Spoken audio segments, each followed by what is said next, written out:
Assalamualaikum warahmatullahi wabarakatuh. Kali ini kita akan belajar tema 1, indahnya kebersamaan. Subtema 1, keragaman budaya bangsaku. Pembelajaran 3. Indonesia memiliki banyak permainan tradisional yang sangat menarik. Banyaknya jenis permainan tradisional menunjukkan keragaman budaya yang harus kita jaga. Sebelum kita lanjutkan, like and subscribe channel ini ya. Materi pembelajaran kali ini yaitu IPA. Sifat perambatan bunyi. Membuat laporan kegiatan percobaan. Bahasa Indonesia. Menentukan gagasan pada teks tertulis. IPA. Sifat perambatan bunyi. Bunyi merambat melalui benda gas, yaitu udara. Saat terjadi getaran pada sumber bunyi, udara di sekitar ikut bergetar. Getaran tersebut merambat ke segala arah hingga terdengar oleh telinga kita.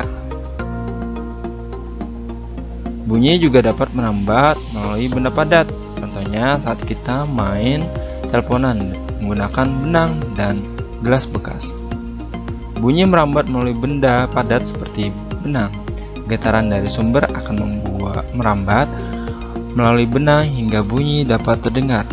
Perambatan bunyi melalui benda padat dimanfaatkan dalam kehidupan sehari-hari. Orang suku pedalaman memanfaatkannya saat berburu. Mereka menempelkan telinga ke tanah untuk mengetahui kedatangan hewan buruan.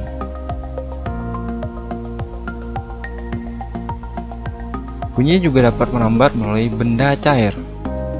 Contohnya seperti Edo saat dia memukulkan batu ke drum.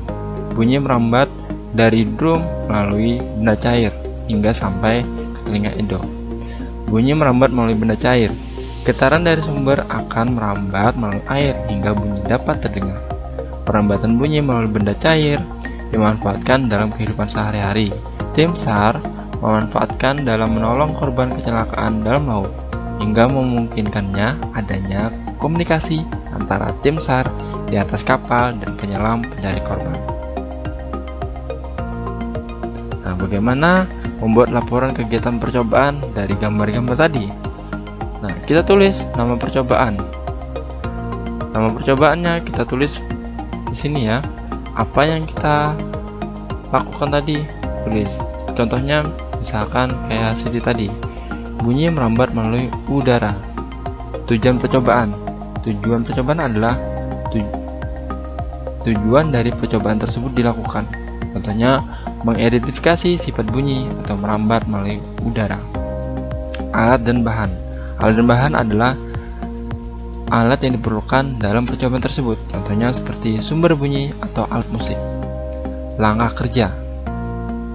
Langkah kerja adalah cara kita melakukan percobaan tersebut. Contohnya misalkan meminta temanmu berdiri agak jauh dari kamu. Kemudian, mintalah temanmu untuk memainkan alat musik tersebut. Dengarkan dan catat apakah kamu dapat mendengar bunyi alat musik tersebut. Hasil percobaan. Hasil percobaan adalah hasil yang kita dapat setelah melakukan percobaan. Contohnya, saya dapat mendengar alat musik tersebut mengeluarkan suara. Nah, kesimpulan. Berdasarkan percobaan tersebut, kita dapat menarik garis besarnya. Apa sih yang dapat dihasilkan dari percobaan tersebut? Yaitu dari hasil percobaan, bunyi dapat merambat melalui benda gas.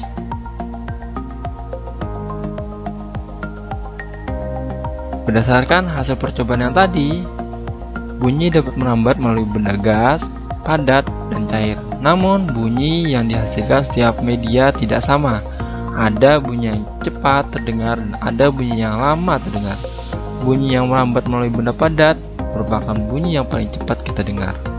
Pada benda padat, bunyi merambat sangat cepat karena partikel penyusun benda padat sangat rapat. Pada benda cair, bunyi merambat kurang cepat karena partikel penyusun benda cair agak renggang. Sedangkan pada benda gas, bunyi merambat sangat lambat karena partikel penyusun benda gas sangat renggang. Bahasa Indonesia menentukan gagasan pada teks tertulis. Pada pelajaran sebelumnya kita sudah belajar tentang menentukan gagasan pada teks tertulis. Ayo kita coba lagi. Nah, di sini ada sebuah teks, siap menghadapi musim hujan. Musim hujan hampir tiba. Warga desa Kampung Babakan berdiskusi untuk melakukan kerja bakti. Mereka berencana membersihkan selokan. Mereka sepakat ketika selokan bersih, warga tidak akan kebanjiran. Pagi itu, semua warga terlihat sangat bersemangat membersihkan selokan. Pak Sami, Pak Udin sibuk mengambil sampah yang ada di dalam selokan. Pak Made dan Pak Udin memastikan seluruh selokan lancar. Pak Nur mengambil sampah-sampah dan meletakkannya di gerobak sampah. Setelah acara kerja bakti selesai, warga berkumpul untuk menikmati teh hangat dan pisang goreng. Makanan tersebut dimasak oleh warga ibu-ibu. Mereka senang karena selokan desa sudah bersih. Kini mereka siap menghadapi musim hujan.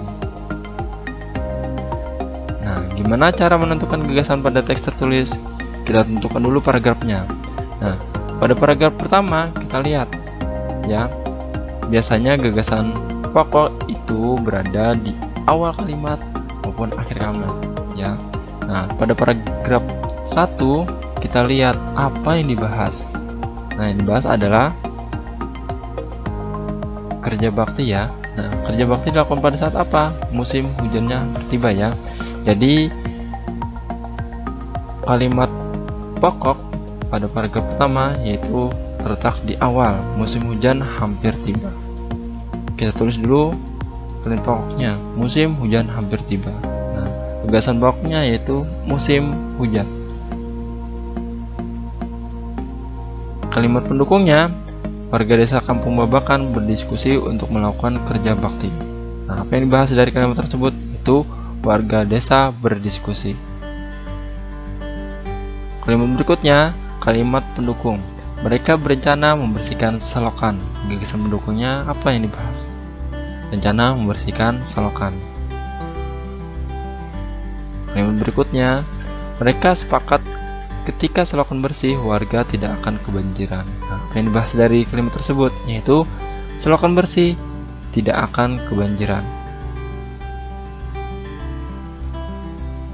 Setelah kalian dapat gagasan pokok dan gagasan mendukung, kalian buat peta pikiran seperti ini, yaitu gagasan pokok berada di tengah dan gagasan pendukungnya berada di samping.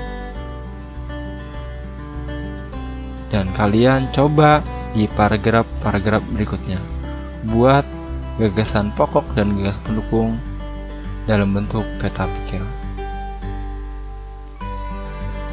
Terima kasih sudah melihat channel ini. Assalamualaikum warahmatullahi wabarakatuh.